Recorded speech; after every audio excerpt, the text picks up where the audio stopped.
दोस्तों आज का हमारा टॉपिक है मुख्यमंत्री कन्यादान हथलेवा योजना, जिसके अंदर मैं आपको बताने वाला हूं कि योजना क्या है, कौन कौन इसके अंदर योग्य हैं, इसके आवेदन के अंदर क्या क्या दस्तावेज लगते हैं, योजना के अंदर क्या लाभ दिया जाता है, फॉर्म किस प्रकार से फिलअप किया जाता है। इसके अलावा इसके बारे में जो भी जरूरी बिंदु हैं उसके बारे में कंप्लीट जानकारी देने वाला हूँ। तो आइए दोस्तों स्टार्ट करते हैं वीडियो।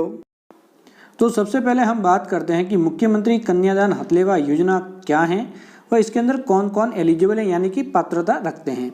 तो इस योजना के तहत जो गरीबी रेखा से नीचे जीवन यापन करते हैं, जिसके अंदर शामिल है बीपीएल परिवार हो गए एक तो दोस्तों, दूसरे हो गए अंत्योदय परिवार हो गए, इसके अलावा आस्था कार्डधारी परिवार हो गए, या फिर पहलनहार योजना का जो बेनिफिट ले रही विधवा महिलाएं हो गई, या फिर दोस्तों विकलांग दंपति की पुत्रियां हो गई। तो इस सभी कैटेगरी के लोग हैं, उनकी पुत्रियों के शादी पे विभाग के द्वारा आर्थिक सहायता दी जाती है और ये आर्थिक सहायता 2 पुत्रियों के विवाह पे दी जाती है जिसकी एज 18 वर्ष से अधिक होना आवश्यक है। अब हम बात करते हैं कि इस योजना के तहत जो लाभ मिलता है वह कितना मिलता है। तो यहाँ पे कुल 4 कैटेगरी निर्धारित की गई है और इसी वर्गों के अनुसार यहाँ पे बेनिफिट दिया जाता है। तो पहला वर्ग है अनुसूचित जाति जनजाति या फिर अल्पसंख्यक वर्ग के बीपीएल व जो अंत्योदय परिवार हैं उनको 31,000 रुपये की आर्थिक सहायता दी जाती है। लेकिन अगर लड़की 10वीं पास हैं तो यहाँ पे जो लाभ बढ़ के 41,000 हो जाता है। वही अगर ग्रेजुएट हैं यानी कि वो स्नातक हैं तो यहाँ पे 51,000 रुपये यहाँ पे हो जाता है, यानी कि 51,000 रुपये का बेनिफिट यहाँ पे मिलता है। इसी प्रकार से दोस्तों दूसरे वर्ग की बात की जाए तो जो अनुसूचित जाति जनजाति व अल्पसंख्यक वर्ग को छोड़ के जितने भी बीपीएल परिवार है या फिर अंत्योदय परिवार है या फिर आस्था कार्डधारी परिवार है या फिर विधवा माताओं की पुत्री या फिर विशेष योग्यजन माता पिता की पुत्री हैं तो उनको 21,000 रुपये का बेनिफिट यहाँ पे दिया जाता है। लेकिन वहीं पे अगर लड़की 10वीं पास है तो 31,000 ये राशि बढ़ के हो जाती है और वही अगर स्नातक हैं तो यहाँ पे 41,000 रुपये यहाँ पे सेकंड वर्ग के लोगों को मिल जाएंगे।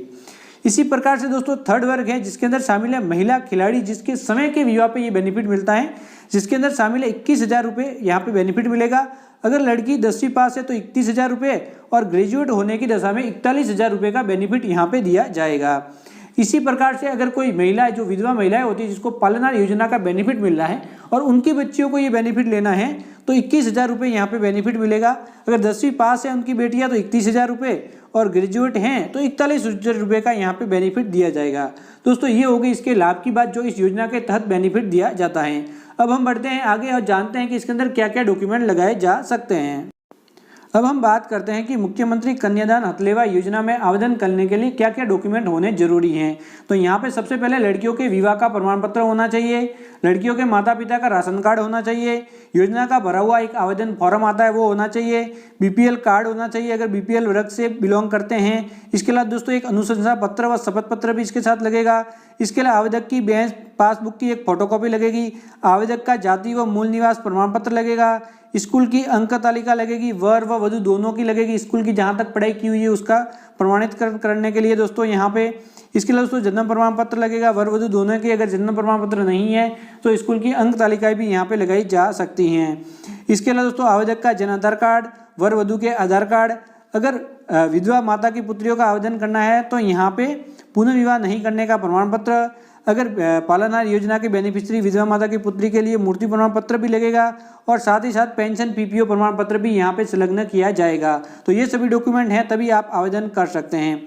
आवेदन करने का प्रोसेस है दोस्तों मैं आपको एक बार बता देता हूं कि इसका आवेदन आप ई मित्र कियोस्क पोर्टल के माध्यम से कर सकते हैं। इसके अलावा इसके अंदर आवेदन करने का कोई भी तरीका मौजूद नहीं है। तो सभी डॉक्यूमेंट लेके आपको ई मित्र कियोस्क पे जाना होगा। ई मित्र कियोस्क का सभी ओरिजिनल डॉक्यूमेंट स्कैन करके इसके लिए ऑनलाइन आवेदन फॉर्म सबमिट करेगा। ई मित्र कियोस्क संचालक इसका ऑनलाइन आवेदन फॉर्म किस प्रकार से सबमिट करेगा इसके बारे में पहले ही वीडियो बना हुआ है। इसी वीडियो के नीचे मैं लिंक दे रहा हूं, उस वीडियो को देखेंगे तो आप समझ पाएंगे कि किस प्रकार से ई मित्र कियोस्क पोर्टल के माध्यम से step by step form fill up किया जा सकता है।